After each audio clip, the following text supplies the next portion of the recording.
बैठे हुए सभी हमारे साथी जो हैं उनको इतनी खूबसूरत अपॉर्चुनिटी मिली है जर्नलिज्म, मास कम्युनिकेशन, ब्रांड और एडवर्टाइजिंग सबके बारे में सीखने का बहुत बहुत बधाई उसके लिए, क्योंकि विरले ही लोग होते हैं जिनको ऐसी सुंदर अपॉर्चुनिटी मिलती है और मैं इसे सबसे बेहतरीन और सबसे ज़्यादा इंटरेस्टिंग और सबसे ज़्यादा एक्साइटिंग वर्क मानता हूँ। इसीलिए मैं इस प्रोफेशन से जुड़ा हुआ हूँ। इस पर थोड़ी देर बाद में आएंगे। अमरदीप जी, शत्रुघ्न जी, आप दोनों अलग अलग प्रतिभाओं के धनी हैं। अभी मेरी चर्चा चल रही थी तो आप डॉक्टरेट कर रहे थे शत्रुघ्न जी, और बाद में मुझे पता चला कि मेरे एक जूनियर हैं स्कूल के, आलोक पुरवाल, जो NSD से पढ़े हुए हैं, तो आप उनसे बड़ी भांति परिचित हैं और आपका उससे जुड़ा हुआ कोऑर्डिनेशन है। डॉक्टर दिव्या से मैं इंटरेक्ट करता रहता हूँ और आप भी बहुत बहुमुखी प्रतिभा की धनी है और बहुत सारे अच्छे कंटेंट को वैल्यू करते हैं। धीरज ने मेरे साथ से काम नहीं किया है। धीरज के अंदर और उनके व्यक्तित्व में जो बहुत सारे गुण हैं, उनकी तारीफ के बिना नहीं रहा जा सकता, और जिसमें सुजनता और विनम्रता भी एक बहुत बड़ा गुण है, तो वो बहुत स्पेशल चीज़ है। डॉक्टर उपेंद्र और मेरा जो साथ है उसमें मैं उन्हें बहुत विद्वत जनों में मानता हूँ, और उनके साथ में जो एक्सचेंजेस हम लोग कर सकते हैं, बहुत सारी चीज़ें कर सकते हैं, वो अपने आप में अद्भुत है। हम लोग इस बात के लिए प्रयासरत रहते हैं कि हमें ज़्यादा से ज़्यादा समय मिले, लेकिन आप भी समय के लिए थोड़े से मतलब आपका समय भी व्यस्त है, तो हम लोगों को उतना समय नहीं मिल पाता जितना हम चाहते हैं कि मिले। पर मैं उम्मीद करूँगा कि आज की श्रृंखला में जो मैं यहाँ पर उपस्थित हूँ, आगे आने वाले दिनों में मैं ज़्यादा समय आप सबको दे सकूं, संस्थान को दे सकूं, चाहे जारविन इंस्टीट्यूट ऑफ मैनेजमेंट को दे सकूं, चाहे JIMC को दे सकूं, और चाहे फिर दूसरी किसी भी फोरम्स में दे सकूं। इसके पीछे एक कारण है, वो कारण मैं अभी डॉक्टर दिव्या से जिक्र कर रहा था। वो कारण ये है कि एक समय होता है कि जब हम अपने करियर में बढ़ रहे होते हैं और ऊंचाइयों को ले रहे होते हैं, पर फिर हमारे यहाँ पर भारतीय संस्कृति में ये विधान बनाया गया है कि आप वापस भी दीजिए। समाज ने आपको दिया, बहुत से लोगों ने आपको बढ़ने में मदद की, तो अब आप जो लोग बढ़ रहे हैं आगे, इसलिए आप सबके लिए समय देना, ये चूंकि आप एकेडमिशियंस हैं तो वो तो अनिवार्य है, वो ज़रूरी है। लेकिन वो लोग जो कि प्रोफेशन में हैं, बिजनेस में हैं, वकील हैं, डॉक्टर हैं, व्यवसायी हैं, उन्हें भी आप सबको समय देना उतना ही ज़रूरी है, क्योंकि वो समय आपकी बेहतर डेवलपमेंट, ग्रोथ और इनरिचमेंट के लिए ज़रूरी है। तो भले ही हमारे प्रोफेशनल रिस्पॉन्सिबिलिटीज़ हैं या हम कहीं किसी भी तरीके से कुछ अर्न भी कर रहे हैं, हमारे हर घंटे की कोई कीमत है, लेकिन वो आपके साथ दिया जाना अनिवार्य है हम लोगों के लिए। वो इसलिए अनिवार्य है क्योंकि उसी माध्यम से we can give it back to the society. तो आप academically give it back to the society, अगर आप एकेडमिकली अपना समय दे सकते हैं, आप सोशली समाज को अपना समय दीजिए, छोटे छोटे प्रोजेक्ट्स और प्रकल्प में लगिए, और आप इसी तरीके से ऐसे सारे लोगों को जिन्हें उस समय को देने से उनके जीवन में कुछ अच्छी चीज़ हो सकती है, वो दिया जाना चाहिए। तो प्रयास मेरा यही रहेगा कि ये जो अगले 10 वर्ष हैं इसमें ये समय ज़्यादा दिया जाएगा, और बिकॉज मेरा व्यक्तिगत रूप से एकेडमिक इंटरेस्ट काफ़ी रहा है। मैं जब माइका से निकला तो उसके बाद में मैंने फोर्स स्कूल ऑफ मैनेजमेंट में एक फुल यूनिट कोर्स लिया, और मतलब उसके बाद में कभी मौका मिला तो मैं लखनऊ चला गया, कभी मौका माइका में तो एक एग्जीक्यूटिव डेवलपमेंट प्रोग्राम था, उसी को पूरा रन किया। बहुत दफ़े बहुत से दूसरे जो अखबार, जैसे मातृभूमि ने कभी बुलाया तो उनका एक 2 दिन का एजुकेटिव डेवलपमेंट प्रोग्राम था। ABP के एक कार्यक्रम में गया, वहाँ के जो प्रोफेशनल्स हैं, जर्नलिस्ट भी थे उसमें, उनसे बात करने गया तो इतनी बारिश हो गई कलकत्ता में कि प्लेन लैंडिंग की संभावनाएं नहीं थी, तो मुझे तो एक ही दिन बोलना था। तो बचे हुए 2 दिन के लिए उन्होंने कहा कि आप अब और दूसरे सब्जेक्ट्स में भी बोलिए, क्योंकि हमारे दूसरे स्पीकर्स आ नहीं पा रहे हैं। तो फिर अलग अलग विषयों पर बोलने का मौका मिला। जर्नलिज्म मूलतः मैं ये बात ज़रूरी समझता हूँ बताना विषय पे आने के पहले, कि वो इसलिए भी हम सबसे जुड़ी है कि हम एक बहुत जीवंत प्रदेश का हिस्सा है। यहीं पे जन्मा हूँ, यहीं पला बड़ा हूँ, यहीं से मेरी शिक्षा हुई। दीनदयाल उपाध्याय सनातन धर्म विद्यालय है, जो कि जिस वक्त हम वहाँ से पढ़ते थे तो ये बड़ी आम सी बात थी कि करीब 7-8 मेरिट लिस्ट में लोग आ जाते थे। तो उसके इससे ज़्यादा मैं भी मेरिट लिस्ट में था 12वीं में, पर ये महत्वपूर्ण बात नहीं थी क्योंकि 8 लोग और थे। तो हमारे ही बीच में 8 लोगों में ये था कि आप 6वें नंबर पर हैं, कि आप 5वें नंबर पर, आप 4थे नंबर पर हैं। पर उस विद्यालय ने भाषा, संस्कृति और विद्वत्ता और अपनी मूल जड़ों के प्रति जुड़े रहने के प्रति गहन आस्था पैदा की। मतलब सिखाया नहीं, आस्था पैदा की, और ये बताया कि यदि आप अपने जीवन में कुछ भी बढ़ के करना चाहते हैं तो अपने ऊपर, अपनी संस्कृति के ऊपर, अपने घर परिवार के ऊपर, अपने सरल लेकिन गहन ग्रामीण वातावरण के ऊपर। मुझे नहीं पता आप में से कितने लोगों के कोई ना कोई घर गांव में है, कोई ना कोई घर गांव में है। इसलिए मेरे कहने का मतलब है कि या तुम ननिहाल गांव में है, या चाचा ताऊ रहते हैं, या खुद का अपना एक घर गांव में है। जितने लोग हों, मैं ये ज़्यादा मतलब स्टूडेंट से ही पूछ रहा हूँ, जितने लोग हों जिनका कम से कम इस रिलेशन में चाचा, बाबा और ननिहाल या खुद का घर गांव में हो, अपना हाथ खड़ा करें, ऐसे हाथ रेस करें। I can see that the academic team is also raising the hand, but I can see quite a lot of you. तो उसका अच्छा पार्ट क्या है? आप जो वहाँ से सीख सकते हैं और जो उस प्राकृतिक वातावरण से आप समझ सकते हैं। मैं आपको सीधा जर्नलिज्म के कॉन्टेक्स्ट में बता रहा हूँ। मैं ये जो बात आपसे कह रहा हूँ, ये बात मैं आपसे जीवन के बारे में सीखना या प्रकृति के बारे में सीखना, सोसाइटी के बारे में सीखना, उसके लिए नहीं कह रहा हूँ। मैं आपसे जर्नलिज्म के बारे में बता रहा हूँ। कन्वर्सेशन जब शब्द भी नहीं आए थे, और जब शब्द आए और जब कागज नहीं आया था, कागज तो गुटेनबर्ग 500 वर्ष पहले लेकर के आए, और उसके बाद में ये छपना वपना, ये सारा का सारा कार्यक्रम चालू हुआ। लेकिन जर्नलिज्म या फिर कम्युनिकेशन जो था वो कम से कम 3000 वर्ष पुराना था, हम लोग मान सकते हैं। नदी घाटी सभ्यताओं के दौरान भी कम्युनिकेशन था और रिपोर्टिंग थी और इंफॉर्मेशन डिसेमिनेशन था। हम लोग गांव देहात में रहते हैं, वहाँ की जो चौपाल होती है, पंचायत होती है, या फिर अगर कोई मान लीजिए वहाँ का एक ग्रामीण विकास खंड का कोई एक मुख्य केंद्र है, या ऐसी कोई भी जगह है मान लीजिए जहाँ ऐसा नहीं भी होता है, वहाँ पर आप लोग एक साथ बैठते हैं, तो वहाँ सारी पूरी की पूरी गांव की चर्चा हो जाती है। सब बड़ी छोटी खबर हो जाती है, किसने किससे लड़ाई की, किसका क्या हुआ, किसके साथ क्या झगड़ा चल रहा है, या क्या किसका सुलटारा होना है, या क्या कौन सी व्यवस्था बदलनी है, और यही खबर है। खबर हमारे बीच में किसी अलग रूप में नहीं आती। आपके पास में या बुनियादी होती थी या पुरानी व्यवस्थाएं थी। तो खबर पहली चीज जिसे हम जर्नलिस्टिक तरीके से पढ़ते हैं, ये सर्वत्र रही है, और अब वो एक तरीके से प्रोफेशनल फॉर्मेट में आ गई है। शिक्षा को दे करके, आपको समझा करके, बता करके वो एक जिसे कहना चाहिए सुव्यवस्थित रूप में आ गई है। बहुत सी चीजें ऐसी हैं। अगर आप कॉस्मेटोलॉजी या ब्यूटी की से जुड़ी हुई ब्यूटिशियन की कोई पढ़ाई करें, तो वो पहले से भी था, उसको आपने सुव्यवस्थित कर दिया, वो पढ़ाई आ गई। और पढ़ाई के रूप में क्यों आ गई? क्योंकि संस्कृत में एक श्लोक है, उसकी एक पाठ है, वो जो कहता है अर्थ करी च विद्या। मतलब विद्या ऐसी होनी चाहिए कि उससे थोड़ा अर्थोपार्जन भी हो जाए। हालांकि अर्थोपार्जन विद्या का मूल लक्ष्य ना हो, लेकिन एक महत्वपूर्ण लक्ष्य है। तो उसको हम लोगों ने एक प्रोफेशनल दायरे में बांध दिया।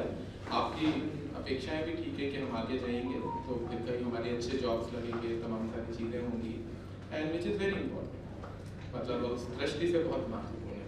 लेकिन उसका एक व्यापक रूप भी है।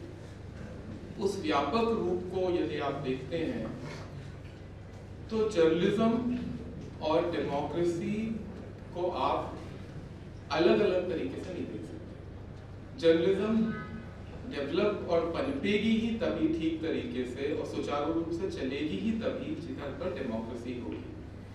सरल उदाहरण, हम लोगों को पता है दुनिया में राजतंत्र है, दुनिया में एरिस्टोक्रेसी है, दुनिया में ब्यूरोक्रेसी है, दुनिया में डेमोक्रेसी है, और तमाम तरह की जिसे कहना चाहिए शासन व्यवस्थाएं हैं। तो आपके पास में नॉर्थ कोरिया की कोई खबर नहीं आती। आप यदि चाहे कि नॉर्थ कोरियन लोग कैसे रहते हैं, तो वो कभी कभी गिनी गिनाई रिलीज आती है, पढ़ने में हम लोग को बड़ा मजा आता है।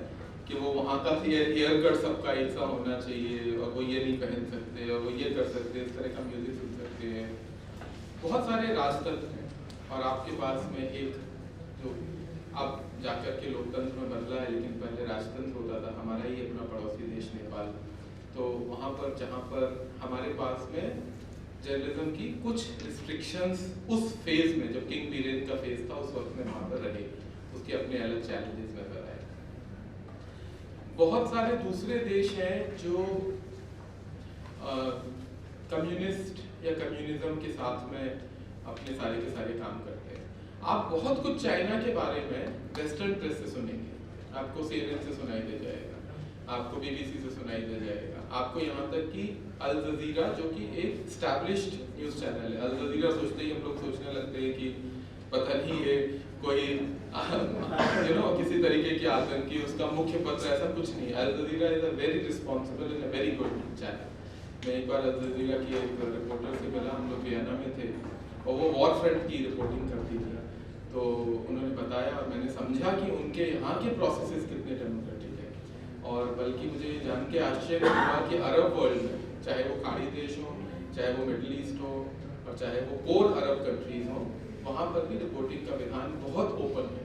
मतलब ये बात सोच के हम लोगों को हैरत होगी और लगता है कि चूंकि हम लोग ये मान के चलते हैं कि शायद वहाँ पर इतनी स्वतंत्रता नहीं है अभिव्यक्ति की, बट दैट्स नॉट ट्रू। उनके पास अभिव्यक्ति की स्वतंत्रता ठीक ठाक है, कम से कम चाइना से तो ज्यादा है।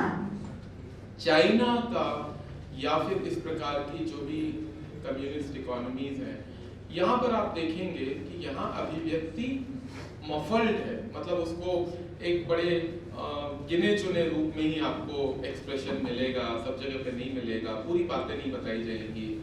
फिर जितने जर्नलिस्ट वहाँ काम करते हैं, यदि कोई जैसे हमारे यहाँ क्या होता है कि अगर संबंध खराब होंगे तो राजनयिकों को बाहर भेजा जाता है या बुलाया जाता है कि उन्होंने अपना दूतावास बंद कर दिया। आपने कभी नहीं सुना होगा कि जर्नलिस्ट का एक्सट्रेडिशन कर दिया गया, लेकिन चाइना के अंदर में आप पाएंगे कि जर्नलिस्ट को भी बाहर कर देते हैं।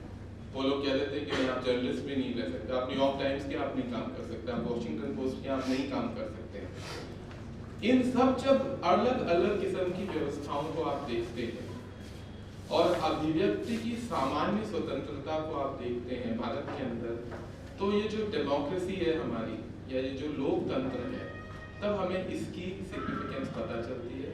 आज हम लोग इंटरनेशनल डेमोक्रेसी डे मना रहे हैं। विश्व की पूरी व्यवस्थाएं ठीक से चलती रहे, उसके लिए डेमोक्रेसी का होना आवश्यक है और लोग अपनी बात कह सकें, खुल के कह सकें। सबसे इम्पोर्टेंट एस्पेक्ट है कि जो लोग अल्पमत में या जिन लोग अल्पसंख्या में हैं, वो भी अपनी बात ठीक से कह सकें। अगर मैं माइनॉरिटी बोलता हूँ तो मैं चाहूँगा कि बहुत सारे हाथ खड़े हों पीछे से खास करके, तो माइनॉरिटी बोलते ही दिमाग में क्या आता है? खट से हाथ रेज करिए और वर्ड बोलिए, and I expect a lot of hands. अगर मैं थोड़ा सा इंटरेस्टिंग बोल रहा हूँ, हाँ, माइनॉरिटी मतलब जो लोग कम संख्या में, हाँ। पर अगर आपको एक्सप्रेशन में बोलूं कि माइनॉरिटी का प्रोजेक्शन करिए, आपके दिमाग में कौन कौन से लोग जोड़ करके आते हैं, तो वो क्या क्या आएंगे? जैसे मैं माइनॉरिटी बोलता हूँ, तो अलग अलग देशों में अलग अलग माइनॉरिटीज हैं। जैसे हमारे यहाँ जैन है और बौद्ध हैं और जैसे पाकिस्तान में हिंदू हैं, ऐसे हाँ। अलग अलग देशों में अलग बहुत बहुत ठीक कहा। कितने लोग इस बात से एग्री करते हैं? How many people agree? I see quite a lot of them. Unfortunately, आप वो विजन नहीं देख सकते, पर I would really wish कि आप अगर उस पार्ट को देख सकें। बहुत सारे लोग एग्री करते हैं। जैसे ही हम माइनॉरिटी बोलते हैं, हमारे दिमाग में कम्युनिटी आता है, हमारे दिमाग में धर्म आता है। बट इस पूरे के पूरे देश में बहुत किस्म किस्म की माइनॉरिटीज हैं। जो दिव्यांग है वो भी माइनॉरिटी है। आपने एहसास नहीं किया होगा, ये पूरा शहर जो बसा हुआ है कानपुर, इसमें दिव्यांगों के लिए व्यवस्थाएं नहीं है। आप रेलवे स्टेशन पर जाएंगे, ये अज्यूम किया जाएगा कि आप वहाँ पे तो रैंप बना हुआ है, फॉर्चुनेटली आप जाते हैं, पर आप मॉल्स में जाएंगे, दिव्यांगों के लिए व्यवस्थाएं नहीं है। वो कैसे जाएंगे? वो खाना कैसे खाएंगे? वो कैसे ऊपर चढ़ेंगे? वो फिर क्या एक लाचारी की तरह देखते रहेंगे। और दिव्यांग होने में यदि वो अलग अलग रूप में लोग दिव्यांग हैं, वो पढ़ेंगे कैसे? अगर उनकी दृष्टि नहीं है तो वो दृष्टि बाधित है, तो फिर वो कैसे पढ़ेंगे? फिर वो कैसे देखेंगे? अगर वो सुन नहीं सकते तो उनके लिए क्या होगा? न्यूज़ रीडिंग में कितने सारे देशों में व्यवस्था है कि यदि कोई मूक और बधिर है तो उनके लिए अलग से न्यूज़ रीडर अपने आप से, मेरे हिसाब से मेरी आवाज़ पर्याप्त होगी, या ऑडियो ठीक चल रहा है या वैसे भी आवाज़ आ रही है, अगर वैसे भी आ रही है तो जितने सारे मूक बधिर हैं तो उनके लिए भी व्यवस्था, तो मूक बधिर लोगों के लिए व्यवस्था, मतलब शारीरिक दृष्टि से माइनॉरिटी भी एक माइनॉरिटी है।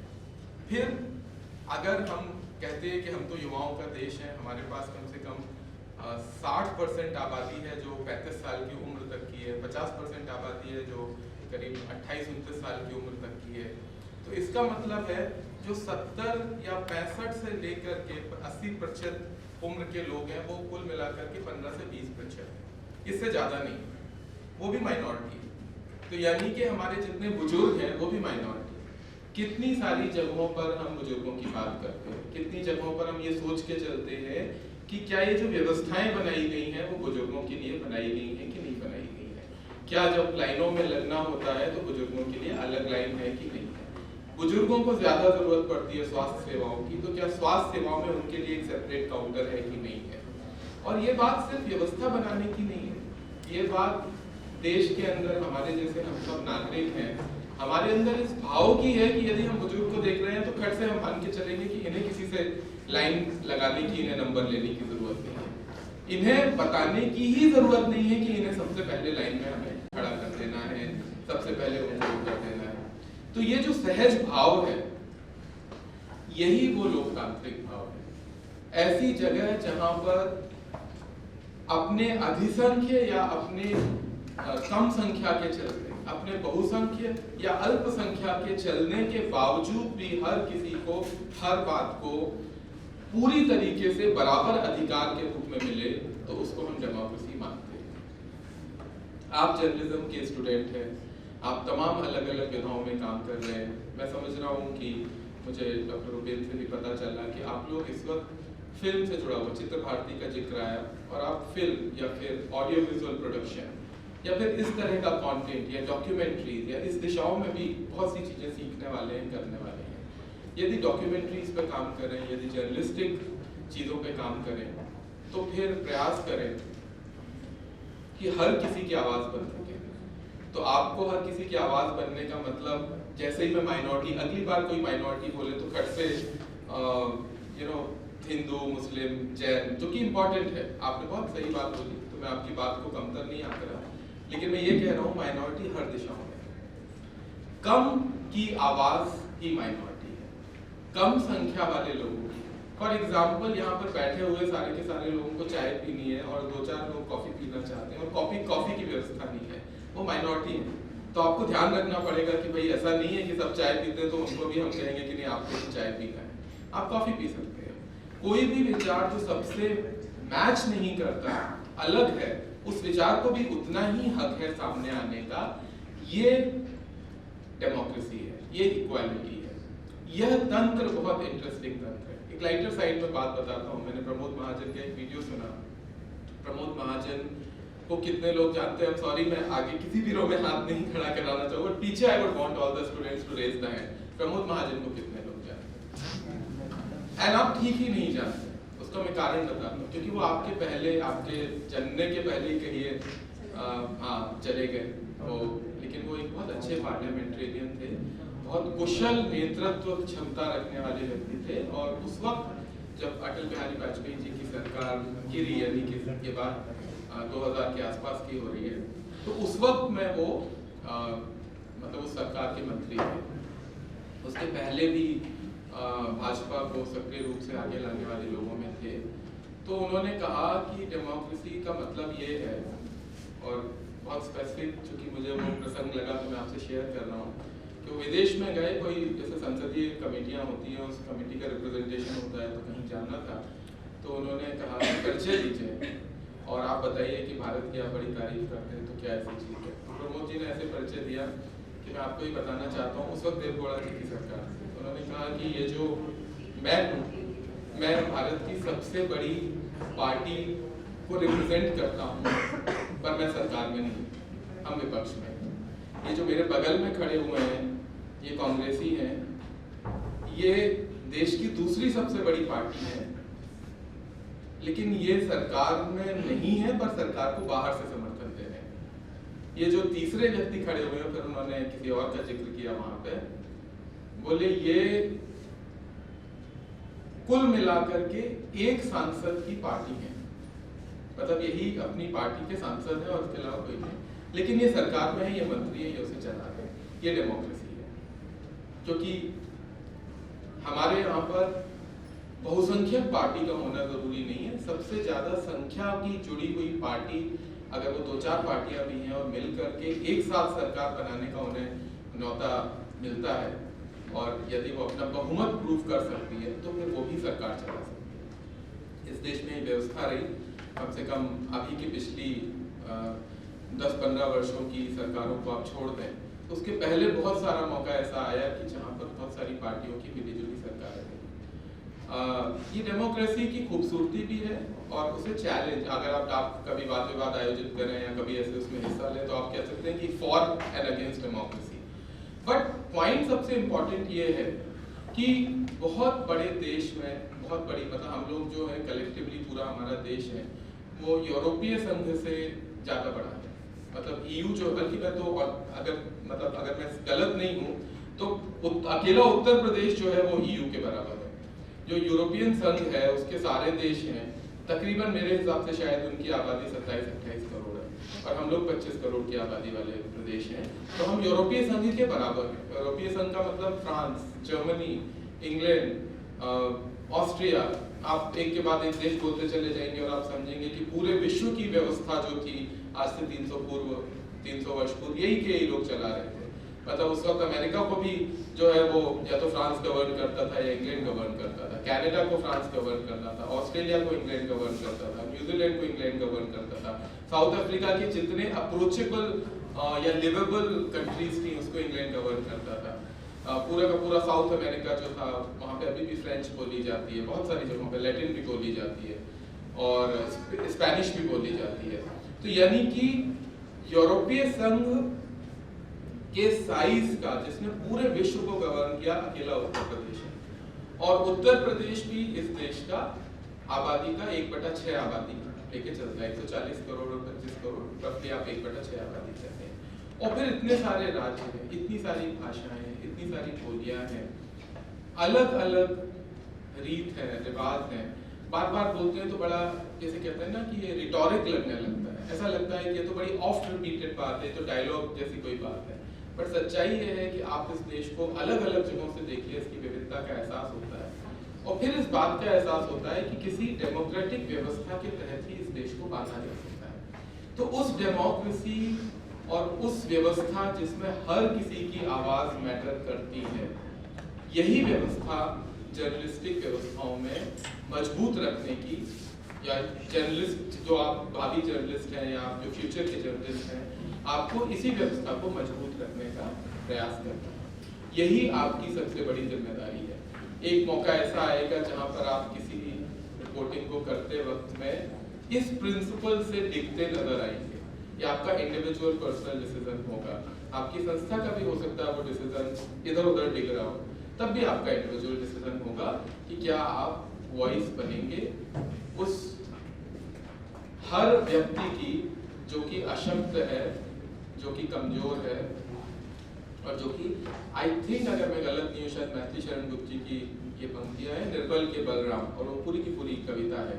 तो वो जो राम का हम लोग एक मर्यादा पुरुषोत्तम के रूप में लेते हैं, तो आपको रेफरेंस आता है कि केवट के साथ उन्होंने ये किया, शबरी के साथ उन्होंने ये किया, निषाद राज के साथ में ये हुआ, वगैरह वगैरह बहुत सारा।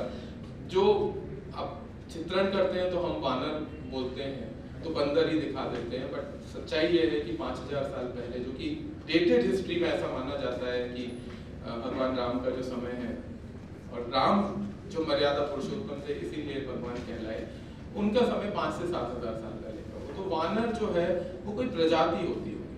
प्रजाति का मतलब है कि उनका डिपिक्शन, हमारे यहाँ तो हर चीज का डिपिक्शन जो होता है, ग्रीक माइथोलॉजी में भी ऐसा है। ग्रीक माइथोलॉजी और भारतीय माइथोलॉजी बड़ी सिमिलर है। ग्रीक माइथोलॉजी में आप पाएंगे, क्योंकि वो भी 2500 साल पुरानी है, तो वहां पे एथेना है, अगर वो देवी है तो उनके पंख लगे हुए हैं, कोई हवा में उड़ रहा है, कोई कुछ कर रहा है। हमारे यहाँ भी ऐसे सब उड़ते हुए सब दिखाए जाते हैं। पर सच्चाई ये है कि थोड़ा सा हिस्ट्री और माइथोलॉजी के बीच का अंतर ये होता है कि कई बार आप बहुत सी चीजों को एक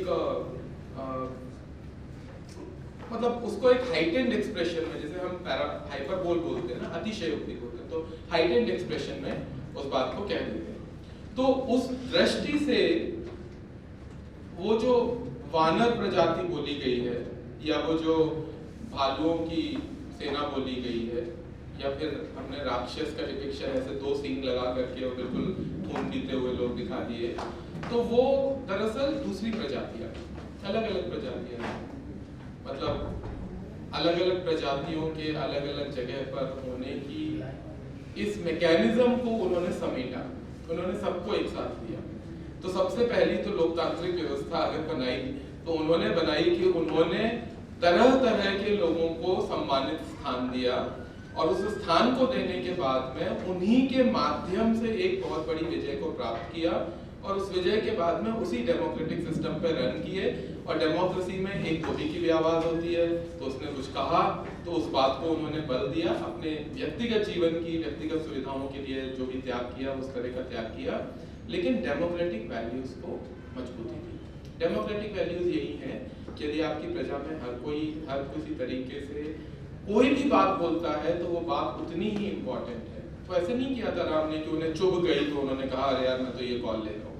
उन्होंने ऐसे इसलिए किया क्योंकि उन्होंने कहा कि हर व्यक्ति की आवाज है, हर व्यक्ति के मन में एक भाव है, उनके मन में यदि ये भाव आता है और वो व्यवस्था ये है, एक मर्यादित समाज की व्यवस्था है, तो उस व्यवस्था में कोई विघ्न आ रहा है तो उस विघ्न को ऐसा ना लगे कि जो व्यक्ति राज कर रहा है वो उस विघ्न को अपने लिए मतलब एक्सेप्शन मान सकता है कि नहीं मेरे लिए अप्लाइड है, बाकी सब लोगों के लिए अप्लाइड नहीं है। तो लोकतंत्र इसी चीज का भी आधार है। फिल्मों पे आते हैं, अब इस विषय को स्पेसिफिकली केवल कंटेंट पे समेटते हैं। डॉक्टर उपेंद्र ने जिक्र किया कि आपने आईनिक्स में जो आपने अनुभव लिया, हमारी बात हो रही थी यहाँ आने के पहले, उसको टच करिए, डेमोक्रेसी और कंटेंट। तो थोड़ी सी चर्चा अब हम कंटेंट मेकिंग और उसमें भी ऑडियो विजुअल के बारे में करते हैं। तो पहला पार्ट तो ये है कि आप ये मान लीजिए कि बहुत सधे और खिंचे हुए खाके में अब आप जर्नलिज्म को, जो क्लासिक जर्नलिज्म थी जो आज से 30 साल पहले की थी, वैसे मत डाल के चलो। आपका कंटेंट, मैं उदाहरण देता हूँ OTT का। आप में से कितने सारे लोग OTT में कुछ ना कुछ देखते ही हैं? And raise your hands.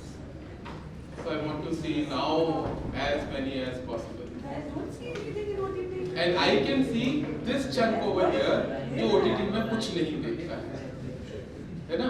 तो मैं किसी को मतलब embarrass नहीं करूँगा पॉइंट आउट करके कि आप बताइए कि आप OTT क्यों नहीं देखते हैं, लेकिन मेरा आपसे सविनय निवेदन है कि आप प्लीज OTT का कंजम्पशन करिए। मतलब ये आपको केवल एक मास कम्युनिकेशन या एडवर्टाइजिंग कम्युनिकेशन या मीडिया इंस्टीट्यूशन में एडवाइस मिलेगी कि प्लीज कंज्यूम OTT। नेटफ्लिक्स देखिए, हॉटस्टार देखिए, अमेजॉन प्राइम देखिए, सोनी लिव देखिए, और मेरे हिसाब से जियो बहुत अच्छा कंटेंट नहीं बना रहा है। एप्पल टीवी देखिए, लाइन्स गेट देखिए, अगर आप में से किसी के पास आईफोन है तो आप एप्पल टीवी भी देख सकते हैं, वैसे भी देख सकते हैं, शायद मेरे हिसाब से सब्सक्रिप्शन मिलता है उसका, बट लाइन्स गेट देखिए, अच्छा कंटेंट देखिए। और मैं आपको जैसे ही आप ये कह रहा हूँ, फिर जैसे हम कहते हैं ना कि स्टीरियोटाइपिंग होती है, जैसे ही मैंने माइनॉरिटी बोला तो उस शब्द की स्टीरियोटाइपिंग है कि वो कम्युनिटी से जुड़ी हुई बात है। इसी तरीके से OTT की स्टीरियोटाइपिंग है कि हम लोग उसमें एक्शन मूवी देखेंगे, स्पाई थ्रिलर देखेंगे, ये करेंगे। ऐसा नहीं है, OTT में बहुत कुछ है। OTT में one of the best documentaries है, one of the best documentaries. आपके पास में वीरप्पन की एक बनी हुई फिल्म भी मिल जाएगी और सैंडलवुड पोचिंग से जुड़ी हुई पूरी साउथ की एक बहुत पावरफुल डॉक्यूमेंट्री भी मिल जाएगी। एक डॉक्यूमेंट्री को इस साल ऑस्कर्स में एक अवार्ड मिला है, जो भी हाथ खड़ा करके सही जवाब देगा, पहले तो मैं हाथ चाहता हूँ कितने लोगों को उसका नाम पता है। I see 1 hand, I see 2 hands and I see 2 hands. तो दोनों को नाम बताना है, दोनों खड़े हो जाइए पहले। Just get up and tell me the name of the short film जो 17 मिनट की है, जिसको या 20 मिनट की है उसको। But I have seen the content. So it is around the elephant. Elephant story. That's it. That's it. So you got it. I think it is whispering something. Whispering elephant. Whispering elephant. Okay. Whispering elephant. I was missing on to the second one. Whispering, I remember.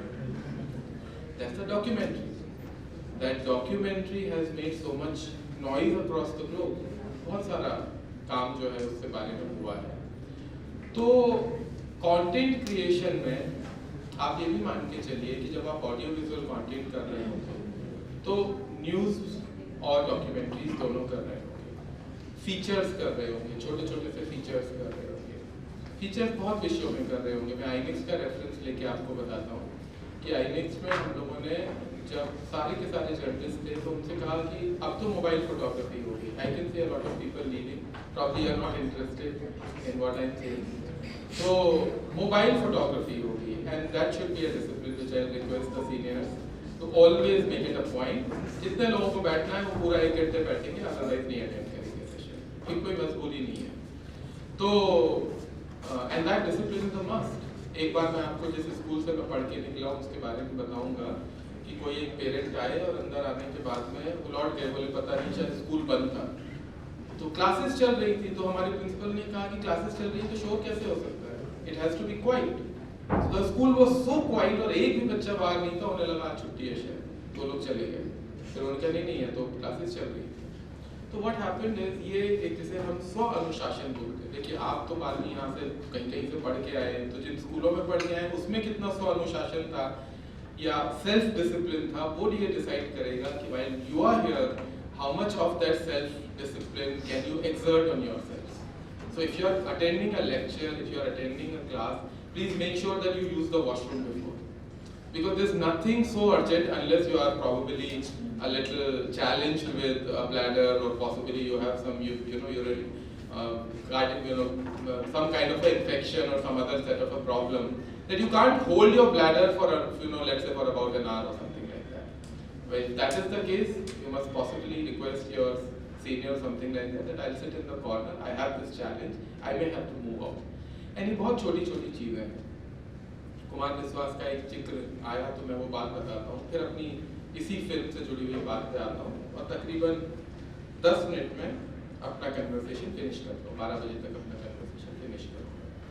तो उन्होंने कहा कि उन्हें कहीं शायद Japan का जिक्र कर रहे थे, जाने का मौका मिला, तो उन्होंने देखा एस्केलेटर में सब लोग राइट में खड़े हुए हैं। तो बोले आप लोग क्या कोई रूल होगा इस तरह का? बोले नहीं, बोले there is some unsaid rule, बोले नहीं, बट बोले इट इज वेरी कन्वीनियंट कि सब राइट में खड़े हुए हैं, तो जिसको जल्दी निकल के चढ़ना है एस्केलेटर पे, और एस्केलेटर वहाँ पे मेट्रोज में तमाम सारी जगहों में काफ़ी एस्केलेटर्स है, मतलब आप पूरा जितना मूवमेंट कर रहे हैं आपको एस्केलेटर से ही मूव करना है, तो वो लेफ्ट वाला चलता चला जाएगा। सिंगापुर में चांगी एयरपोर्ट पे मैंने देखा कि हम लोग जब हमारा लगेज आता है तो लगेज आने के बाद में हम बहुत क्लोजली खड़े होते हैं, इसके जो हमारी वो मूविंग बेल्ट होती है जिसके ऊपर हमारा लगेज बेल्ट होती है। पॉइंट इज आपका लगेज आप तभी उठाओगे जब वो वहाँ आ जाएगा, और अगर आप उससे सिर्फ 2 फीट दूर खड़े हो और बड़ा सर्कल बना लो तो हर किसी का लगेज दिखेगा, because you stand so close, तो बगल वाला वहाँ का लगेज देख नहीं पाता, फिर वो धक्कम की होती तमाम सारी चीज़ें होती हैं।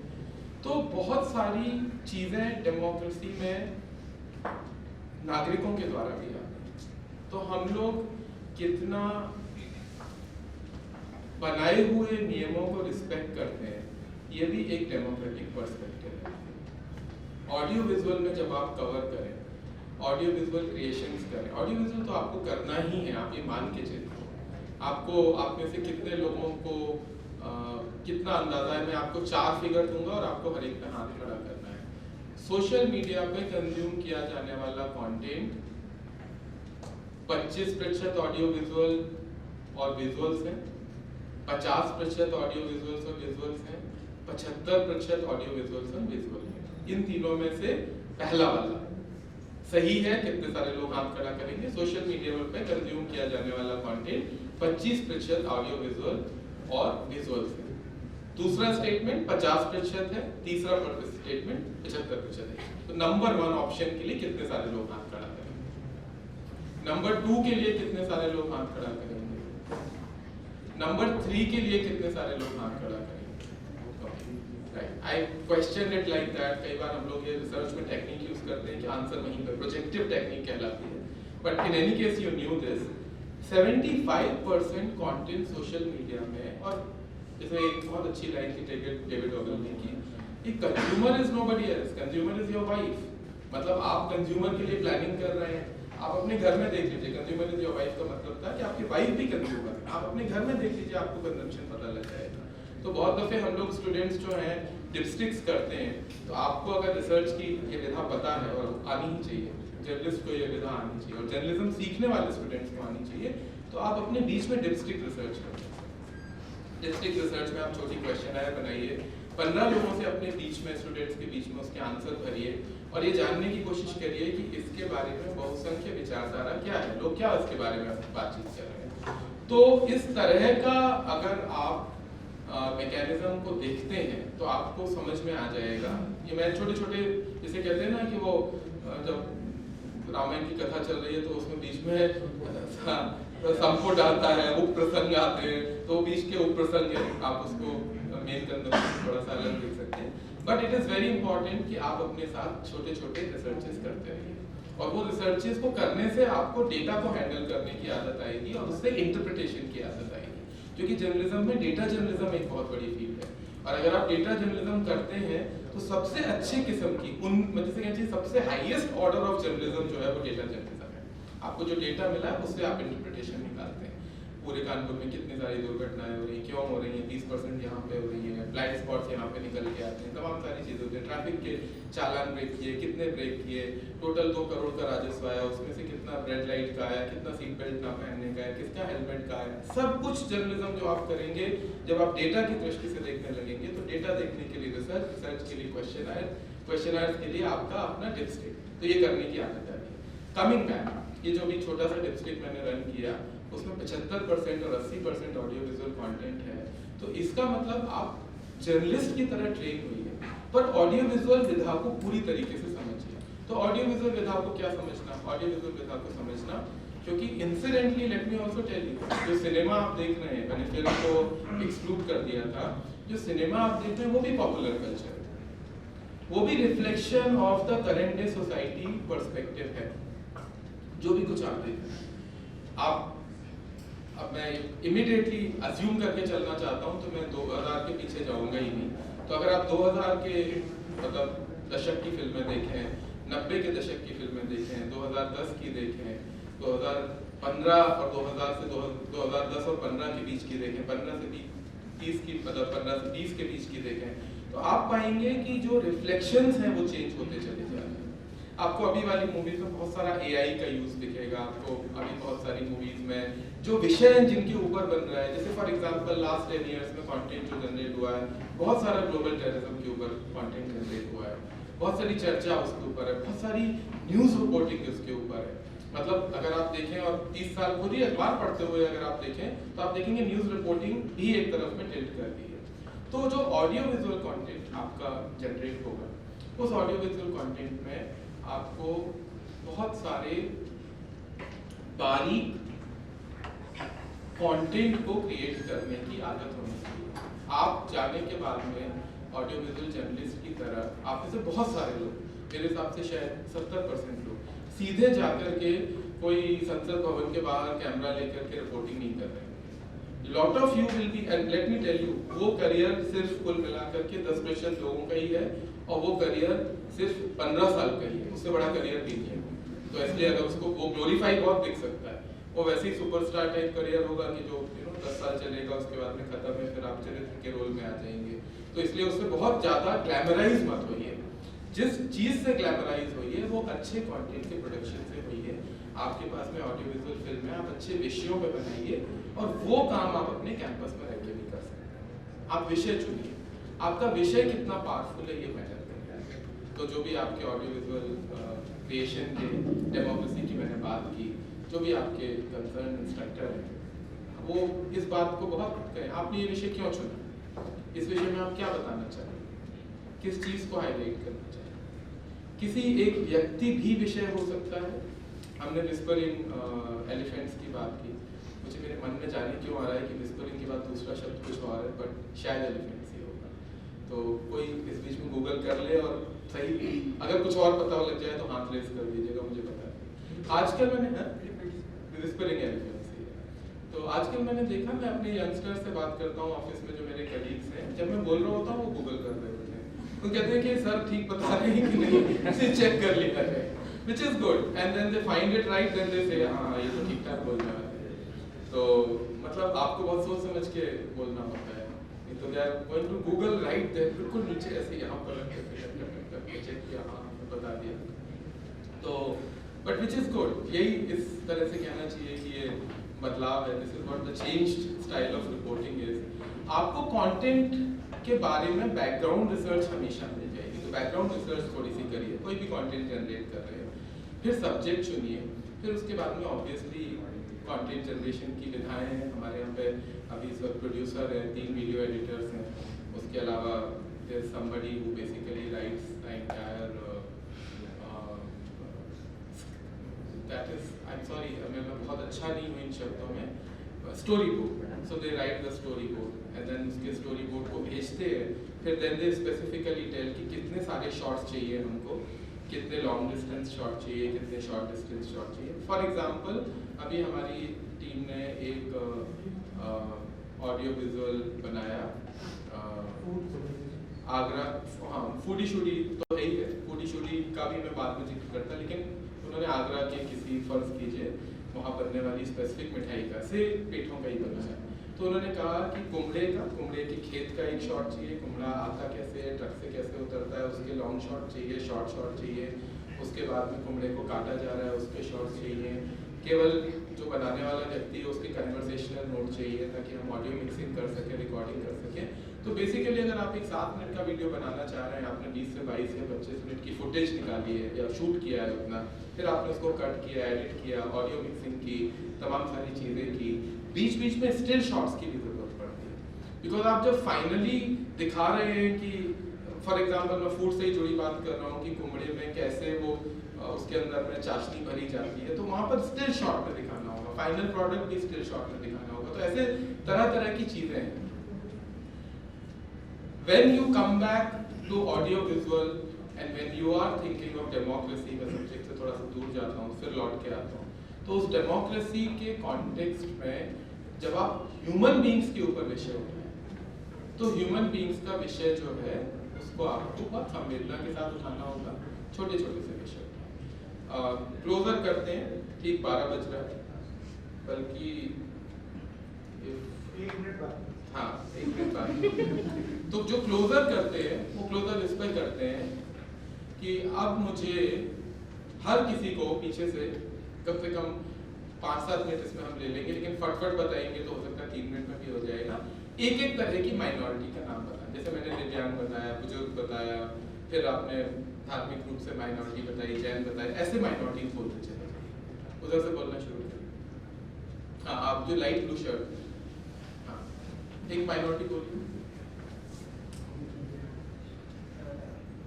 ऐसे लोग जो थोड़ा मेंटली रिटार्डेड, अगले उसके तुरंत बाद में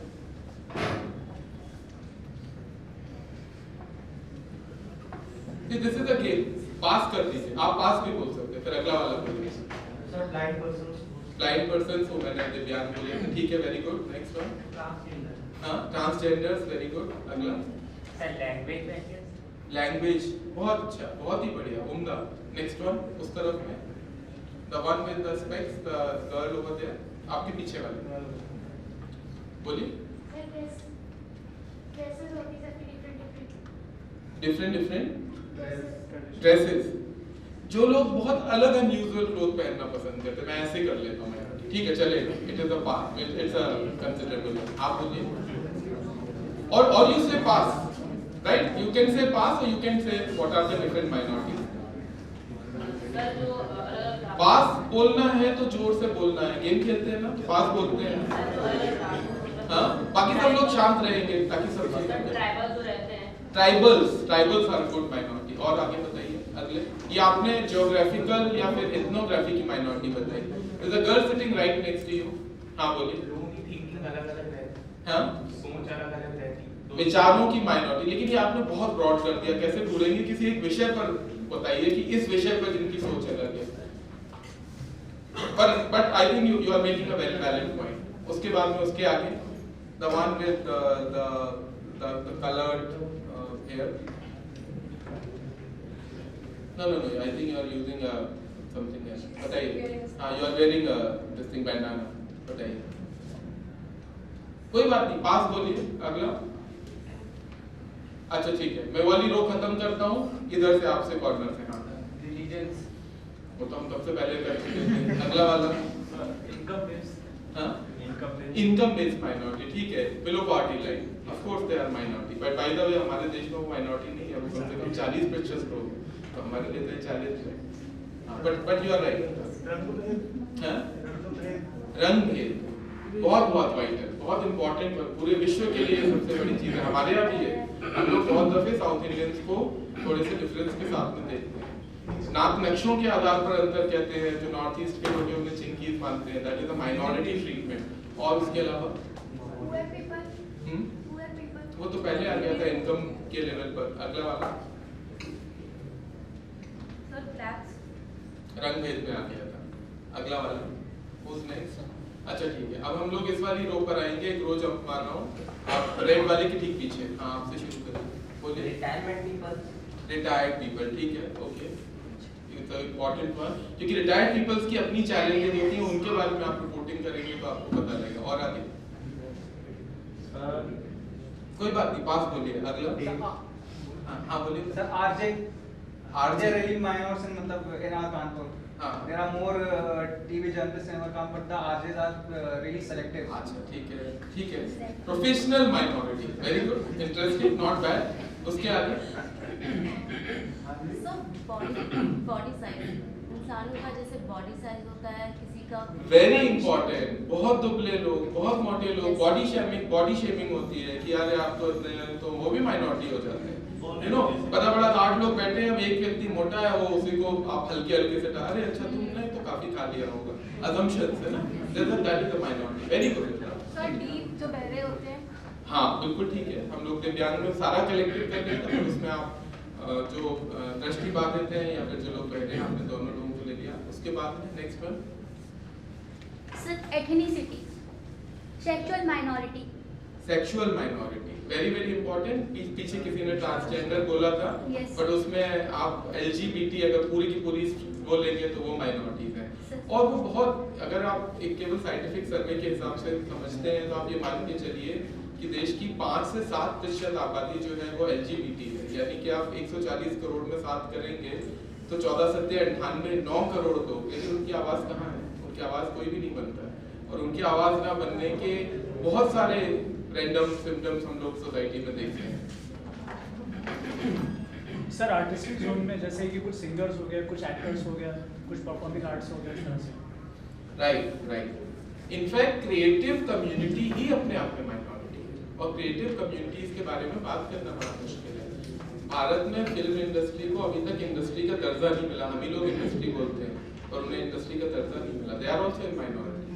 सो creative expression is in minority. Sir uneducated person. हाँ, अशिक्षित। क्योंकि अब जब 70 से 80% साक्षरता है तो हम लोग जो अशिक्षित होते हैं उन्हें माइनॉरिटी की तरह ट्रीट करते हैं और उन्हें बहुत डिफरेंटली ट्रीट करते हैं। कोई व्यक्ति अगर बहुत समझदार है और अगर कहीं बातचीत में चर्चा आ जाए कि उसकी शिक्षा नहीं हुई है, कम शिक्षा हुई है, तो हम समझते हैं इसे क्या आता होगा, ये क्या बताएगा। That's a very bad treatment. और आगे sir business class is not a minority. Business class इस देश में काफी सारी है। हाँ, बट अगर मैं ये भी मान के चलूं, आप अगर इसका रिवर्स कह देते हैं कि let's say 100 billion over club is a minority, I would agree. I'm not saying minority always in sense of weaker. A minority could be in sense of stronger also, but minority तो है ही ना। कुल मिलाकर के 100 billion plus वाले तो हमारे यहाँ पे कुल मिलाकर के 27 उद्योगपति या 25 उद्योगपति, तो दे आर माइनॉरिटी, उनकी आवाज भी सुनी जानी चाहिए। यस, हाँ कोर्सेज में माइनॉरिटी, हाँ कोर्सेज में माइनॉरिटी, बहुत अच्छा, वेरी गुड, वेरी इंप्रेसिव। कोई एक कोर्स है जिसे कोई लेता ही नहीं है ना, और उस कोर्स में माइनॉरिटी आ जाती है कि ये सब्जेक्ट कोई पढ़ना नहीं चाहता, ये कोई पढ़ाना नहीं चाहता, उस सब्जेक्ट को वैल्यू नहीं करते। Very good. सर जिनके ऐसे बाल कम होते हैं, हाँ बहुत अच्छा। I think you guys are now picking up the right set of minorities. अगर आपके सर में कम बाल है तो आप माइनॉरिटी में आ जाते हैं, क्योंकि बाकी सबके सर पर बाल है और वो आपको इग्नोर कर देते हैं। बहुत सी साबुन तेल शैम्पू बनाने वाली कंपनियां माइनॉरिटीज का ध्यान नहीं रखती हैं। I am also minority, I tell you what, I am left hander. कोई भी चीज मेरे लिए इस धरती पर वैसी नहीं बनाई गई है जो मैंने यूज की है। वो हैंडल सबके लिए मान के चला जाता है, वो दाहिने साइड से ही खुलेगा बटन की शर्ट का। इमेजिन मैं लेफ्ट हैंड से ऐसे शर्ट खोलूंगा, बाकी सब लोग आप लोग खोलते हैं तो आप ऐसे खोलते हैं, राइट? तो आप ही के लिए बनाई गई ये शर्ट, मेरे लिए मैं आई एम अ माइनॉरिटी। तो ऐसा सब, जैसे आपने किसी ने कहा body shaming, you mentioned about that, तो वजन, तो फिर वो एक्सेल साइज की शर्ट्स, तमाम सारी चीजें। Why have I taken up it such a big level? और इस पर मैं कंक्लूड करता हूँ, जो आपका ऑडियो विजुअल होगा, जो आपका कम्युनिकेशन होगा, सोसाइटल एस्पेक्ट में कितने सारे लोग हैं जो इस पूरी की पूरी बड़ी लोकतांत्रिक व्यवस्था का हिस्सा है, जिनकी अपनी अपनी आवाज है, और उनकी आवाज को एज अ जर्नलिस्ट आप ब्यूटीफुल स्टोरीज में, ऑडियो विजुअल्स में क्रिएट कर सकते हैं। कुछ ऐसा प्रोजेक्ट करिए, कुछ इस पे काम करिए। मैंने आपको थोड़ा बहुत अंदाजा दे दिया। छोटी सी एक स्क्रिप्ट लिखिए, छोटा सा एक थॉट सोचिए, छोटी सी डॉक्यूमेंट्री बनाइए, and you all can do a great job. So wish you all the very best. Thank you so much.